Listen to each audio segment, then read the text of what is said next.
So they need to ask the question. Whatever it is, don't be afraid to ask the question. Ask every question you possibly can think of, because that's how you learn. Welcome to Dirt and Sea, where we talk all about the places and spaces of North Carolina and the people who make them awesome. I'm your host, Jed Byrne. Throughout my career in real estate development, finance, commercial brokerage, engineering, and construction, I have covered just about all facets of the real estate and land use ecosystem. This show is an opportunity to not only share what I've learned with you, but to also introduce you to my friends who are doing truly transformative work and sharing their stories. With each episode of Dirt and Sea, my goal is simple. I want you to walk away learning something new about land use. I promise to keep it simple and straight to the point. If you ever have any questions for me, feel free to reach out on Twitter at OakCityCRE. Now let's jump in. So today I had the privilege of speaking with Steve Hepler, who is Vice President and Principal of the Raleigh office at LS3P. Steve serves as LS3P's Raleigh office leader. Steve brings 40 years of experience to the firm as Principal in Charge and Architect of Record on a variety of project types, including corporate commercial, retail, mixed use, institutional, higher education, and healthcare project types throughout the Southeast. Steve is active in professional and community organizations, serving as the 1993 president of the AIA Charlotte chapter and a member of the AIA North Carolina Board of Directors in 1992. He is the former vice chairman of the Myrtle Beach Community Appearance Board in Myrtle Beach, South Carolina, and a former member of the Historic District Commission in Georgetown, South Carolina. He is an active member in the Greater Raleigh Chamber of Commerce and serves on its Inner City Visit Task Force Committee.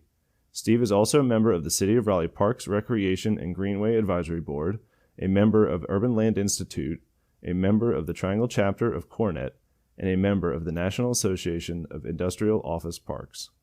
During our conversation, we cover a lot of topics with Steve. We talk about his background, we talk about his advice for building a portfolio of work for aspiring architects, and then we talk about the importance of focusing on the process, the importance of asking questions, and the importance of listening to your clients. I think this really is a great conversation about kind of all things of importance around curiosity and culture and growth professionally, and I think these topics will apply equally to architects as other professionals and other just kind of citizens of Raleigh. But first, as always, we start off with two truths and a lie. So I took salsa lessons this year. I camped overnight on an airport runway and turned down a basketball scholarship to focus on architecture. Okay, so when was the airport runway? When? Probably in 1970. And was that an active runway?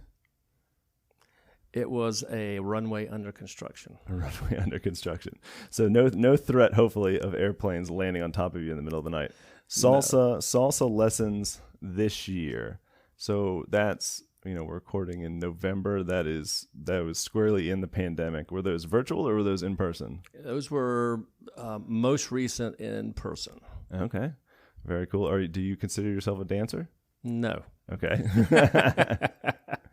Not a dancer. And then you turned down a basketball scholarship to study architecture. Was that because the basketball school did not have an architecture program? No. You just didn't have the time or capacity? Yes. Interesting. Okay, so you had to pay to go to architecture school as opposed to going to school with a scholarship. Or salsa dancing or airport runway. Okay. So I think the basketball is plausible. I think the airport runway is just kind of a cool story. Were you allowed to be on the airport runway? Never. Okay. All right. Well, statutes of limitations hopefully have passed. That yes, is for those fair. listening, yes. Right. Yeah. The chances of somebody listening are fairly small. And then salsa. So I'm going to say I like the salsa story. I think that's true. I think that's a good thing. I'm going to say there was an offer for a basketball scholarship, and I'm going to say you turned down the basketball. No, I think that's true. I think the airport runway is false. The airport runway is true. Oh. And the basketball scholarship is not true. When I tried out I did try out for basketball, but it was at NC State when David Thompson and Tommy Burleson and all those guys as a freshman. I mean, they won the national championship the next year. So, mostly, it was funny. When you go to try out, you have to take a physical, and you go to the training room, or go down to the infirmary, you get a physical, and the guy asks, well, what is this for? It's a basketball trial. And says, are you serious? You do know who's here, right? You know how they played last year, and you're going up against David Thompson. And I said, oh, sorry, I'll go try out anyway. So, I tried out and didn't make the team. And they won the national championship, and I went on to architecture school and focused on what I should have. Well, you tried. Ever the optimist. That is not a bad quality. The Runway is an interesting story because we some friends and I, they were building, and this was in Greensboro when I was in high school. Okay. And they were building the PTI, which is the Piedmont, Triad. I think Piedmont Triad International. It's a Greensboro Airport, and they were building the runway. And so we went out to go camping, and it was dark, and we just kind of wandered out into this field and said, okay, let's just camp here. Well, we woke up the next morning to bulldozers and earth movers. I mean, the ground was literally shaking.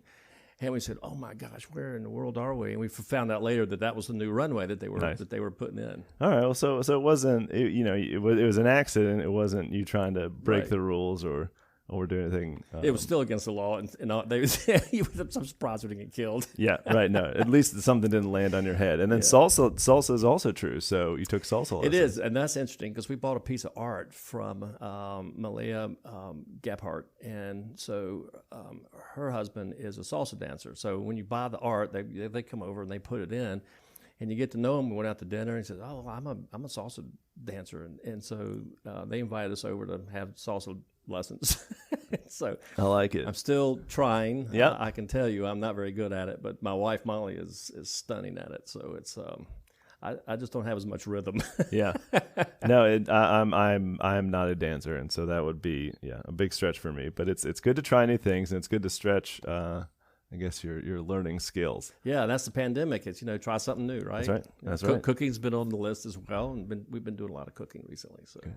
And there are worse things to try than salsa. So with that, Steve Hepler, tell us a little bit about who you are and just kind of how you tell the world about yourself when you're out and about. Well, I am a husband to Molly, father to Stephen and Sarah, grandfather to Croft and Foster, and have a great daughter-in-law, Skylar, who's part of the team now. And we are very close. And so from a family standpoint, we have a great time. And because of the pandemic, it's been tough because all the new grandkids are 3 years old and younger. Yeah. And it's been tough going to see them during this period. But hopefully that's going to ease off and get to go see them.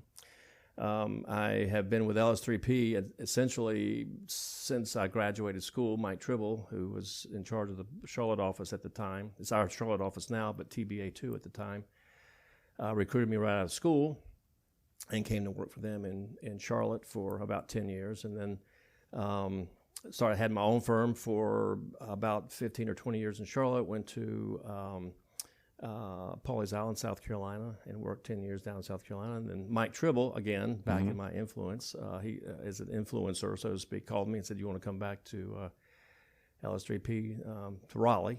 And I said, yeah. I mean, it's down in Myrtle Beach, Pawleys Island. I lived in Pawleys Island, worked in Myrtle Beach. There's a big difference if you know that area.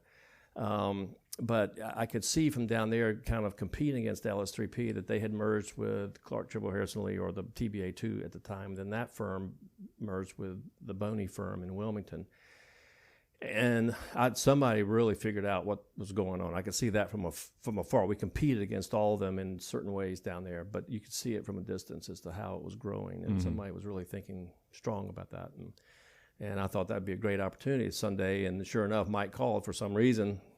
It was right in 2007, so timing was perfect. Although I didn't have a glass ball at the time or a horoscope, but coming back to Raleigh in 2008 was great. But when the recession hit, it gave us an opportunity here in Raleigh to go out and say, basically our portfolio here was K-12. And I said, well, this is an opportunity. Nobody's doing anything, so let's go tell them, by the way, we do office buildings, we do medical work, we work at universities, we do all kinds of different projects. So after a couple of years, we began picking up different, the diversity that we needed, and we survived the recession very well, as a matter of fact, and have grown ever since. Awesome. And so you, born and raised in Greensboro, went to school at NC State? Yes. Okay. And then Charlotte, South Carolina, and back here. So you knew, I mean, you kind of understood the market, so it wasn't a huge sell. You understood the firm and had history, but also could see kind of the strategic trajectory and thinking that they were, kind of the path that they were charting. But before we started recording, we were talking a little bit about your history, and I think one of the things that makes you unique is you told me from a very early age you knew you wanted to be an architect. How did architecture come into your life? Well, architecture's always been a part of life. My father was an architect and an engineer, and way back in the early days, to relieve Mom, I have 3 siblings, and so to relieve Mom on Saturdays, even back in junior high school and high school, he'd take me to the office with him on Saturdays. He'd go to work every Saturday morning and work for 4 or 5 hours, and he would let me do what he did, which is he would take, back in the day, it was the old days of taking a piece of Mylar, putting on top of another piece of Mylar and tracing, learning, the pin levels, the line weights, and learning how to letter and all the stuff that you did sooner or later in your profession. Back in the day, there was no computers. We it was the old days of T-squares, pencils, and triangles. But I learned all that, and as I went through junior high into high school, I began to look at. I took drafting classes, and it was kind of really neat. And I saw, I can remember it's like it was yesterday. I saw a rendering of a church in our high school that somebody had done, and it was a church in Charlotte. And not too long after I saw the rendering, I went down to Charlotte. We were going to Lake Norman for a weekend from Greensboro, and saw the church in reality. And I said, "Oh my gosh, that looks exactly like the rendering." Yeah. And it's it was so really really cool back in the day to see a painting or a rendering to be the real project. Right. And that was like pretty inspirational. So I went on to become interested and stay interested and work for Dad and his firm for all the way through college, and then went out on your own. Yeah, I mean, I think that was, similarly when I was a kid, I had, it was the fish market in Baltimore was an old fish market. And I had the chance to see it before it became the Children's Museum. So they had ripped everything out of it, and somehow, I don't even remember, but my parents had gotten us a tour. And so we were walking through. And so it was the same thing where you see the building and the developer is talking about, well, this is going to go here, and there's going to be a slide, and then there's going to be a mezzanine, and you're going to check it. So just walking through, but you're just in a big box. I mean, there's nothing in there but bricks and concrete. Right. And then to come back, years later and to see it, I mean, that whole kind of concept to reality thing about the built environment, to me, is amazing and inspiring. Well, it's really interesting. Back in high school, when I took the drafting classes, my senior project was a swimming pool. I went to Grimsley High School, and he said, "Okay, everybody draw one of your projects." So it ended up being a swimming pool that I was interested in. And what I didn't know was that this was a real project for Grimsley and the Greensboro City school system. And one day, the drafting teacher came in and said, we need to go down to the principal's office. Somebody's calling and need to talk to you. And I thought, oh gosh, maybe it's Dad or Mom or somebody calling. I had no idea. Or was I being called to the principal's office? Right. You never know. And it was one of the guys on the school board asking questions about, cost per square foot and all this stuff. And I'm just this dude and just drawing something in high school. Yeah. But that's when I became aware that it was really serious business. And anyway, I had to go ask Dad that night. I said, "Dad, this guy called." Of course, Dad knew him, and they had conversations about it. And they actually built a pool, not the one I had designed, but it was really neat. I mean, to see that whole process transpire in high school, it was like unbelievable. What so having started that early on and having that kind of, I guess, early perspective, do you have any advice for people, who are aspiring to be architects? I mean, is there anything that you did that you advise other people to do, or anything that you did that you advise people not to do, or just if someone's right now, it's and there's not enough architects in our profession now, and I think if you're a young high school student and you're wanting to get into this, you need to start really early creating and keeping a portfolio of work, whether it's art or projects, or even if it's just drawings or anything, because it is a visual business and or a visual profession. And it's good to have that, because when you get judged going into school and into an architecture program, they won't know if you have talent to see if you see it visually. Mm-hmm. And you can do the math, you can do all the stuff that goes along with it, but can you three-dimensionally see buildings? Do you see what we do? Do you understand components? And they can see, those in the school that are looking at portfolios can judge that. And so and if you don't have one, they're only going on grades and your extracurricular activity like everybody else. Yeah. So start early. Is there, and you talked, a bit, and it was kind of one of the things I love about these conversations is I always walk away learning something new that's unexpected, and this is probably not going to go where you went, but you talked about having the different pens and the different line weights, right? So I didn't grow up in CAD, but when I was in engineering school, we were doing 3D modeling and CAD. It was mostly digital. We had to do a course in, I guess, analog drafting. I mean, by penmanship and writing like an engineer, and my handwriting's awful, but I never really thought about it. But line weights, I mean, literally, you had different pens for each of the. Yeah. If the different thicknesses, right, you need a really thin pen or you need a thicker pen, depending on what it is. Whereas it's usually a drop down in CAD. Yeah, exactly. But for designers or artists or anybody going into a visual profession, and maybe that's specific to architecture, but do you have a recommendation for the analog versus digital? Like if you're preparing a portfolio, is the hand sketching and hand drawing aspect important, or how important is that compared to the digital to me, aspect? Nowadays, if you've got computer skills coming out of high school, it's great. Back Mm-hmm. in the day, if you had drafting skills, that's great. Mm-hmm. But I think the creativity and what are you trying to create, and what is that object that you're trying to create? Did you and you explain what it is? Did you visually describe it to who you're presenting it to? Whether it's a hand sketch, whether it's just a painting, Mm-hmm. whether it's photographs. Are you trying to communicate that? Are you able to communicate to that person what you're trying to achieve in the piece of art that you're doing, or the graphic, or whatever you're trying to do? Yeah, that's the biggest thing. Line weights and stuff come as time goes on. Line weights, as part of that, it's part of that composition when you present it, because that helps you see visually the depth of that drawing, or the depth of the photograph, or the depth of whatever, and that just comes naturally. You have to learn it, but you pick it up over time. But you pick it up over time, because you'll see that a heavier weight creates a shadow. Mm-hmm. It makes your drawing stronger. It's whether it's a piece of art, or whether it's a building, or an elevation of a building, or something.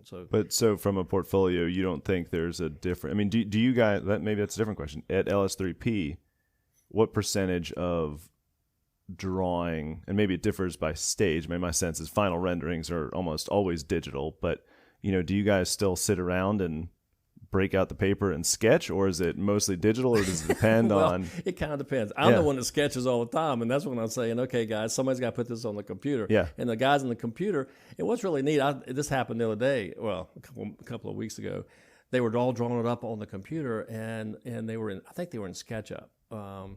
And it was very hard lined, Mm-hmm. and it looked like the finished building. I said, looks great, but we're so early. It looks like we're defining that project, and this is it, and there's no other way of going. It's not flexible. It's not flexible. And he said, oh, you mean? And he pushes a button, and it turns into the sketch model. And I'm going, oh my gosh, this is exactly. It's like you took pins out and did it. Yeah. I said, where's that program been? He said, it's been here the whole time. You just never asked for it. I went, oh my God.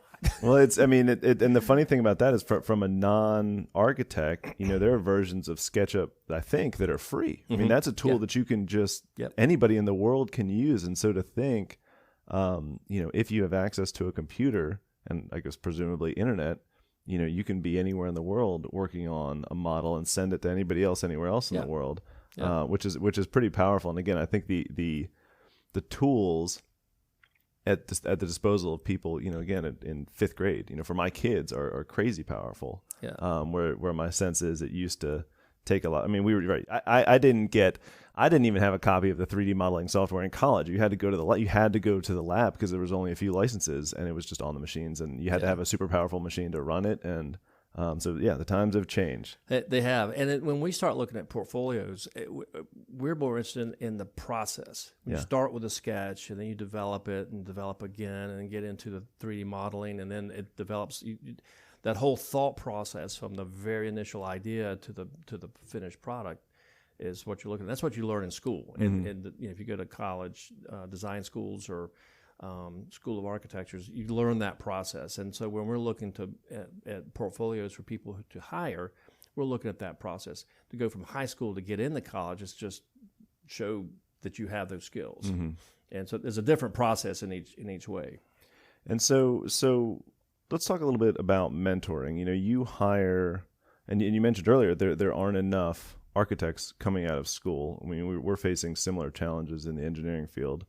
But when you bring somebody onto the team, how does mentoring or how does the either mentoring process work or kind of continuing of their education, right? Because you're not fully baked when you come out of school, right? You have plenty more to learn, is my guess. But how does that work here at LS3P? Well, first of all, the young ones, and I call them the young ones with all due respect, but they are young, they don't know what they don't know.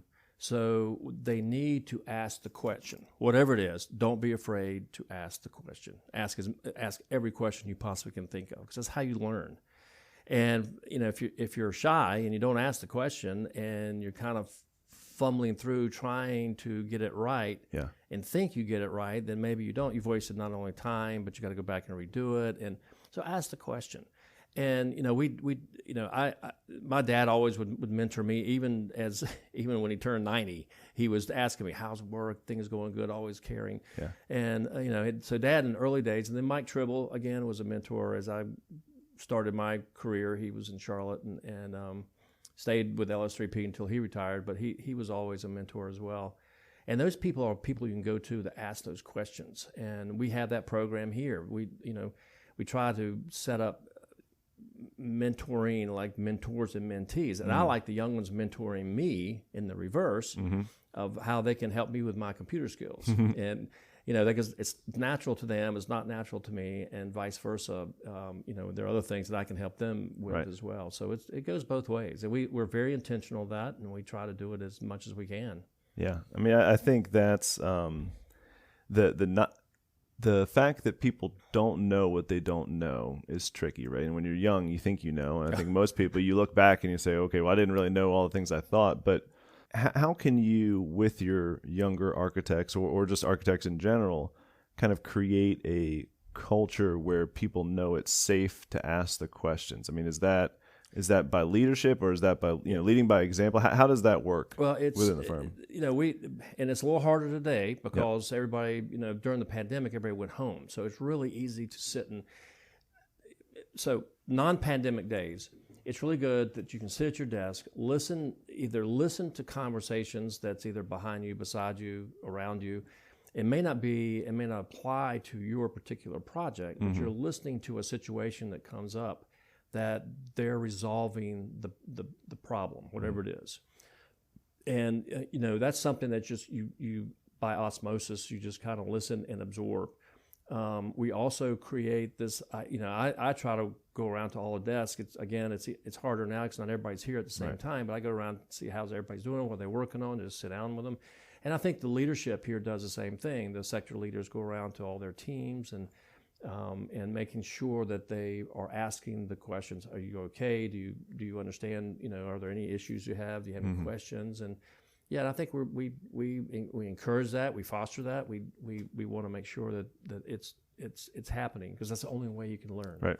Well, and again, I think the cultural aspects of being remote and that osmosis is one of the things you miss, right? Because if somebody, if Greg sees that I'm able to stand up and ask a dumb question, which is, I think that's one of my superpowers. I'm completely fine asking stupid questions, because again, that's the only way I'm going to know. If I don't know now, even if it's a dumb question, at least I know tomorrow, as opposed to 6 more months down the road and I still don't know. So I'm comfortable with that, and I get the sense that not everybody is.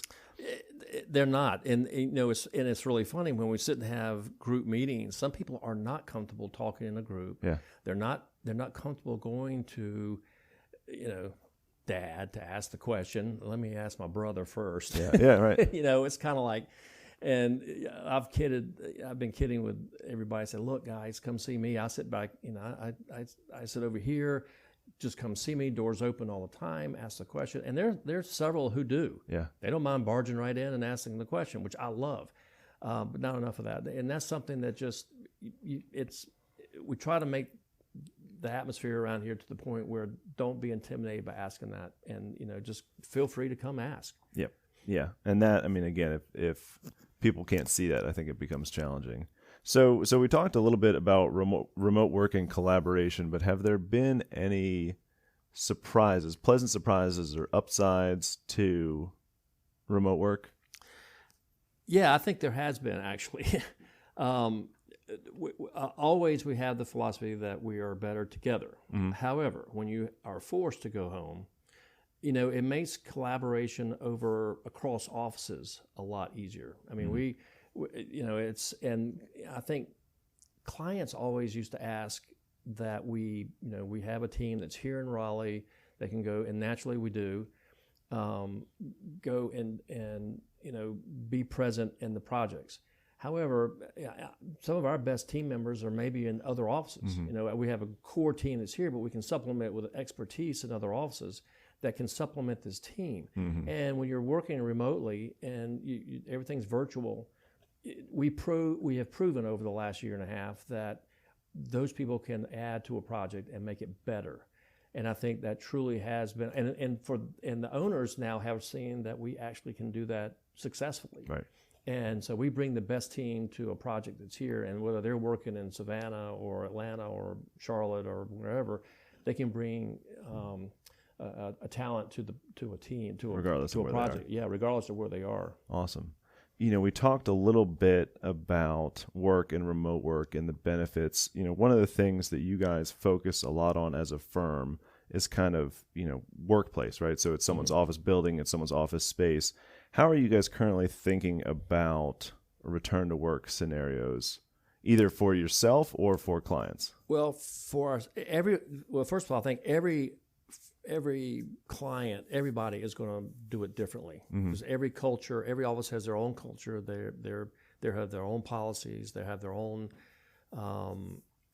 how they run their office.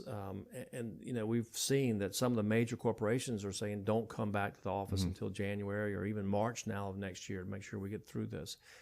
And for ourselves, we struggled with this last year as we prepared to come back. How are we going to do it? How are we going to do it successfully? How are we going to do it safely? The health of all of our employees is, the top level. Mm-hmm. It is the most important thing. So how do we do this successfully?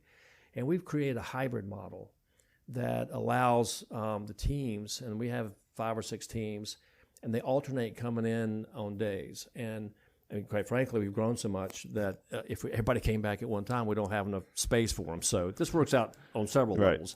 But when they have we like to collaborate. We work well together. We work our best together. But we also know there's head down time where you've got to do some focused work, details or specs or whatever we're doing, mm-hmm. and that can be done at home. We don't have to do that here. But the drawing, the design, the collaboration, anything that's project coordination, it's best done in-house. So 1 or 2 or 3 teams will come in like Monday and Tuesday, and then the other teams will come in on Wednesday and Thursday. Mm-hmm. And then Friday is kind of like, if you need to come in, come in. If you don't, because we work a half a day on Friday. We work 9 hours on every day, but Friday and 4 hours on Friday. And so rather than spending, literally half of your time in the car going from wherever you live to work and back, right. Just stay home on Friday. Or if you live downtown like me, I just come in anyway. So it's a good mix. And as clients begin to look and see how their teams are going to work and what their situations are, they'll adjust. And we're working with several who, every single one of them is different. Yeah. Every single one of them is different. So it kind of depends on who they are and what their policies are. So how do you work through that discovery with clients of figuring out? Because again, I think a lot of firms are figuring it out as they go, and they may look to you for design solutions. And I think, 2 or 3 years ago, if someone had come in and said, hey, this is our current setup. This is what our current office looks like. I want more collaboration. I want more kind of serendipitous interactions. I want this. I want a space where we can gather the whole team together for an all hands meeting, and I want it to be flexible. I want, if they kind of tell you what they want, I would think there are solutions, and you guys have solutions for that. Yes. But if someone comes in and they don't know, right? Like, what does our office look like in 2023? I don't know yet. We're figuring that out. So how do you, one, discover or help them discover what it is they need? Well, to that point, as we talked about earlier, it's there's a listening process. We need to learn who they are. What is your culture? What do you want to be as a firm in 10 years? What are going to be your guiding principles as you begin to reestablish your workforce? And we take that and then begin doing test fits in different scenarios for them. That's not a one-time conversation. That's a series of conversations that we sit down with the clients and go through, and some may be small clients, some may be big clients. And we're seeing, in the office market right now is kind of, they're waiting and seeing to see how people come back. They're going to we're going to come back and we need more space because we want to have a little more, collaboration spaces. We want some all hands spaces. We want some private spaces, which means they need more square footage. I think days are gone of the, how many employees can I cram onto a floor, right? And so I think there's a whole juxtaposition of going on, determining what that's going to be. And some clients are going to get smaller. Some. In fact, there's a couple of clients I've known that they're going to work. They've closed down their offices and just said work from home. There's manpower of finding people to work for people. Those people, they're all working from home these days, and they don't even have any real estate. Yeah. And so there's some of that going on too. Unfortunately for the developers who have all this market, right. This office, it's a landlord struggle for sure. Yeah. But I do think from what I've seen, and maybe this is me just being kind of pig-headed, but I have a hard time believing that people in general aren't better together. That to me is a tough sell. And so if you get your togetherness digitally, fine, but I do see, and I think the data kind of shows that of firms that are staying, which is most firms, and keeping space, they actually might be taking on more space, right? So some of those firms leave the building, right? If we're in a tower right now, somebody vacates a floor, somebody else may expand into that floor because they have either the same number of people or more people, but they're spread out or coming in and having flexible opportunities. So it's going to be interesting to play out. My sense is, there were articles early on in the early days of our downtown's dead, or office buildings are a thing of the past, and I don't know. That's a tough sell for me. Well, we agree that we are better together. Mm-hmm. I think if nothing else, not only do we collaborate in what we do, but just a socialization. We used to call it water cooler talk, but just to, how the kids, did you see the basketball game last night, or just that kind of interaction that people love to see in an office. It's a 10 or 15 second conversation, but it means a lot to be in, have eye contact, see how you're doing, how's the family. Yeah. Well, and that, I think especially over time, right? Like it might not mean much that day, but to me it's kind of like compounding interest if you're talking about money, right? Right. 2% every year. Yep.